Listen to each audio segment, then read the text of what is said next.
Hoi julle almal, ons gesels vandag oor week 2 van ons 4 week reeks gebrokenheid na herstel.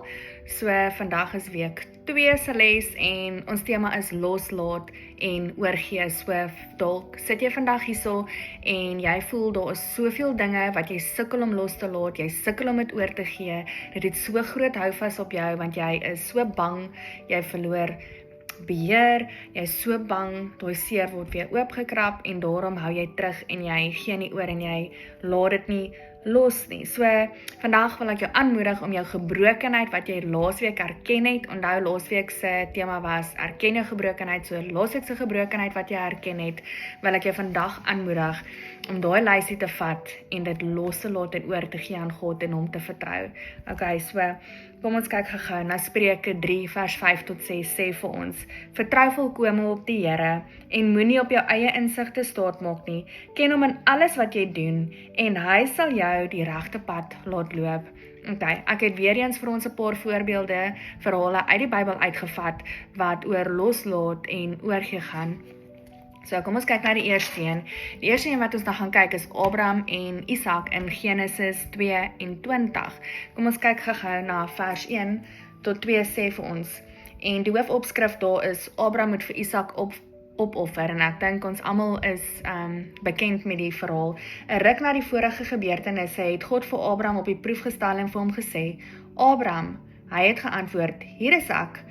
God het vir hom gesê: vat jou seun, jou enigste seun Isak, wat jy liefhet, en ga na die landstreek Moria toe en offer jou seun as brandoffer daarop, een van die berge wat ek vir jou sal aanwys. Nou as jy nou moet dink hoe verskriklik dit moet wees om daai boodskap te ontvang, om jou kind, jou enigste kind, te gaan opoffer lewendig. Kan jy dink hoe verskriklik dit vir Abraham moes wees, maar nog steeds het hy gekies om op die Here te vertrou en oor te gee. Okay, so dan gaan ons gou oor na vers 3 tot 12 toe. En dit sê vir ons: vroeg die volgende môre het Abraham 'n donkie opgesaal en hout gekap vir die brandoffer. Hy het 2 slawe saamgevat en ook sy seun Isak. Toe het hy vertrek na die plek toe wat God vir hom aangewys het. Op die 3de dag het Abraham die plek uit die verte gesien. Toe sê hy vir sy slawe: wag hier met die donkie, ek en die seun gaan daar aanbid. Dan kom ons terug na julle toe. Abraham het die hout vir die brandoffer op sy seun Isak se rug getel en self vuur en 'n mes saamgevat. Terwyl hulle twee so saamloop, sê Isak vir sy pa: pa, en Abraham antwoord: ja my seun. Toe vra Isak: hier is vuur en hout, maar waar is die lam om te offer? Vers 8. Abraham het geantwoord: my seun, God sal sy eie offerlam voorsien. Daarna het hulle twee saam verder gestap. Toe hulle aankom by die plek wat God vir Abraham aangewys het, het Abraham daar 'n altaar gebou. Hy het die hout regop gesit en sy seun Isak vasgebind en op die altaar neergesit bo op die hout. Net so Abraham die mes vat om sy seun te slag, roep die engel van die Here uit na die hemel na hom: Abraham, Abraham. Hy het geantwoord: hier is ek. Toe sê God: los jou seun, moenie iets aan hom doen nie. Nou weet ek dat jy my dien. Jy het nie geweier om jou seun, jou enigste seun, aan my te offer nie. Okay, so kom ons kyk gou. Die Here het vir Abraham getoets om te sien of hy werklik die Here dien en vertrou. So waarmee toets die Here jou vandag? Daai lysie van jou gebrokenheid wat jy laasweek gemaak het, waarmee toets die Here jou vandag om totaal en al oor te gee aan hom en op die Here te vertrou? Okay, so vers 13 tot 14 gaan hy verder en hy sê vir ons: toe Abraham weer kyk, sien hy agter hom 'n skaapram wat aan sy horings in 'n bos vasgemaak is. Hy het die ram gaan vat en hom in die plek van sy seun as brandoffer geoffer. Toe noem Abraham die plek: die Here voorsien. Daar word nou nog gesê: op die berg van die Here voorsien. So, daar het die Here voorsien. Hierdie is 'n bewys dat wanneer ons die Here volkome dien en hom vertrou en ons gebrokenheid oorgee aan hom, sal hy voorsien aan ons. Sal hy ons genees. Sal hy ons herstel. Ons moet net kies. Ons moet daai keuse maak om oor te gee, om los te laat en die Here te vertrou. Okay, vers 15 tot 18 sê dan vir ons: Die engel van die Here het weer uit die hemel na Abraham geroep en gesê, dit is ek die Here wat praat, ek lê 'n eed af by myself, dat ek jou baie sal seën oor wat jy gedoen het. Jy het nie geweier om jou seun, jou enigste seun, aan my te offer nie. Ek sal jou vrugbaar maak en jou nageslag so baie maak, soos die sterre aan die hemel en soos die sand van die see. Jou nageslag sal die stede van sy vyande in besit neem. So, hier is 'n bewys, omdat Abraham gehoorsaam, net omdat hy gehoorsaam was julle, en oorgegee het en die Here vertrou het. Kyk, hoe seën die Here hom. En dit kan presies so met jou wees, as jy vandag kies om jou gebrokenheid oor te gee aan die Here, sodat hy vir jou kan seën. Okay, so hierdie is 'n waardevolle les vir ons almal. So waarmee toets die Here jou vandag om oor te gee en los te laat?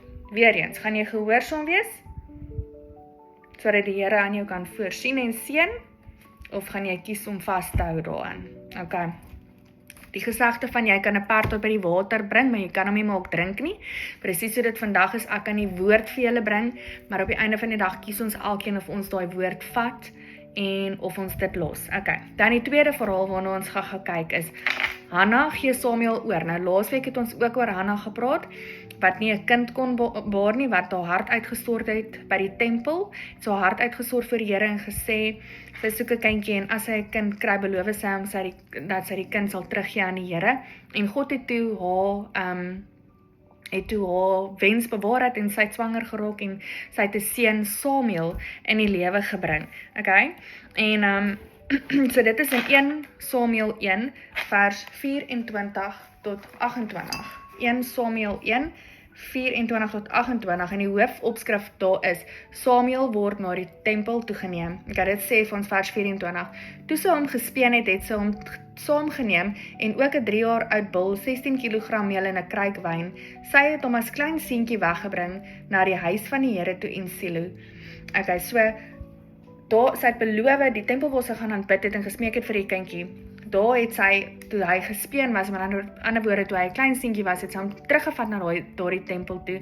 En toe het sy daar gesê, ekskuus meneer, u sal my nie glo nie, maar meneer, ek is die vrou wat hier by u gestaan het om tot die Here te bid. Om hierdie seun het ek gebid en die Here het aan my gegee wat ek van hom gesmeek het. Ja, van die Here het ek hierdie kind afgesmeek en nou sal hy lewe lank iemand wees wat van die Here afgesmeek is. Toe het hulle die Here daar aanbid.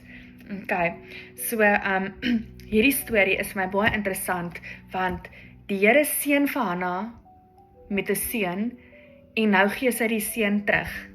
Dit is so half, 'n mens voel, maar jy is nou net geseën met iets, en gee jy dit terug, iets waarvoor jy so lank gebid het. En om agter die storie te kom, het ek 'n paar voorbeelde gebruik om hierdie te verduidelik. So, die eerste voorbeeld wat ek gebruik is dalk jou huwelik. Die Here het jou geseën met 'n huwelik en jou huwelik was wonderlik vir die eerste paar jaar en nou is dit nie meer so wonderlik nie en jy dink, yes, ek weet nie of my huwelik dit nog vir die volgende jaar gaan maak nie. Dan kom die Here vandag en hy sê vir jou, daai seën wat ek vir jou gegee het, daai huwelik wat 'n seën was, wat nie meer 'n seën vir jou is nie, wat nie vir jou voel soos 'n seën nie, gee dit terug aan my, laat dit los aan my, gee dit oor in my hande, vertrou my daarmee.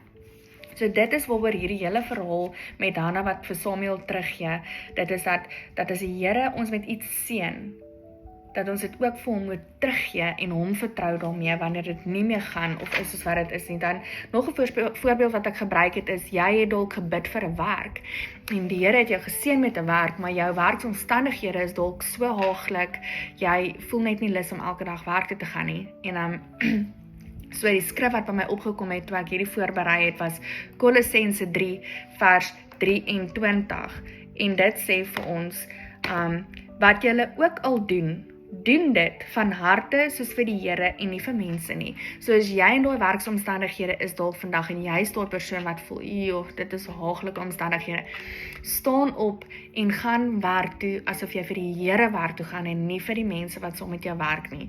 En dan intussen tyd, laat dit los en gee dit oor aan die Here en vertrou die Here dat die omstandighede by die werk sal verander of dat hy 'n ander werk aan jou sal voorsien. Okay, so hierdie is 2 voorbeelde, maar daar kan 'n klomp verskillende dinge in jou lewe wees waarmee die Here jou geseën het, wat jy nou op die stadium vir moet teruggee.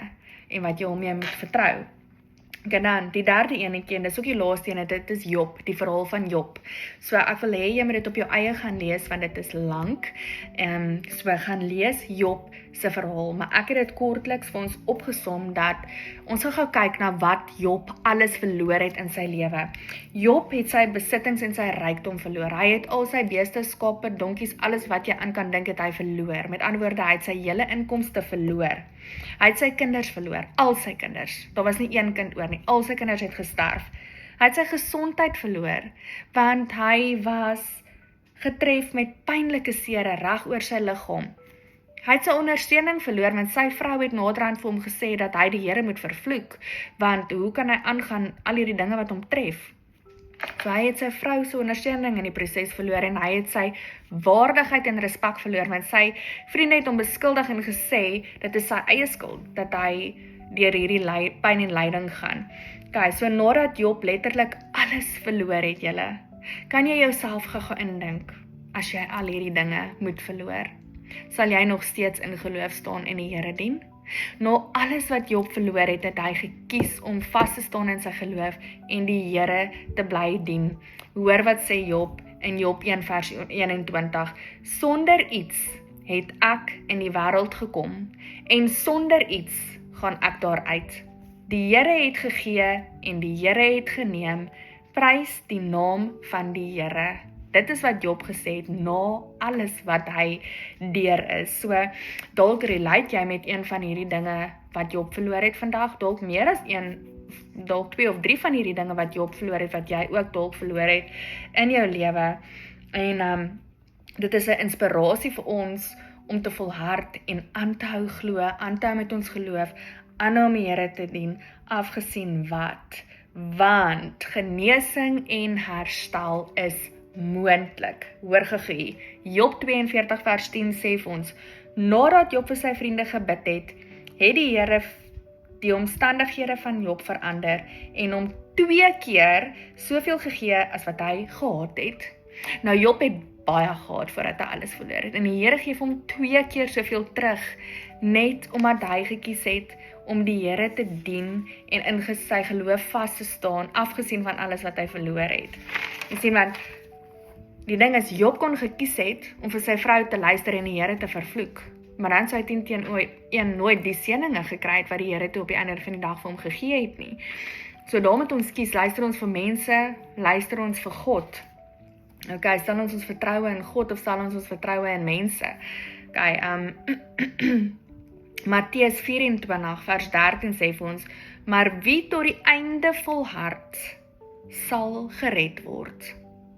Okay, so om alles gou saam te vat, wanneer ons kies om ons gebrokenheid oor te gee aan die Here en hom te vertrou daarmee, kan hy aan ons voorsien en herstel en seën. Okay, so daai lysie van gebrokenheid wat jy laasweek neergeskryf het, my hart vir jou vandag is dat jy daai gebrokenheid sal oorgee aan die Here, dat jy dit sal loslaat en dat jy die Here daarmee vertrou en dat jy 'n testimony sal hê van hoe die Here vir jou genees het en herstel het en voorsien het en kom seën. Kyk, julle met 'n wonderlike dag verder hê. Bye bye.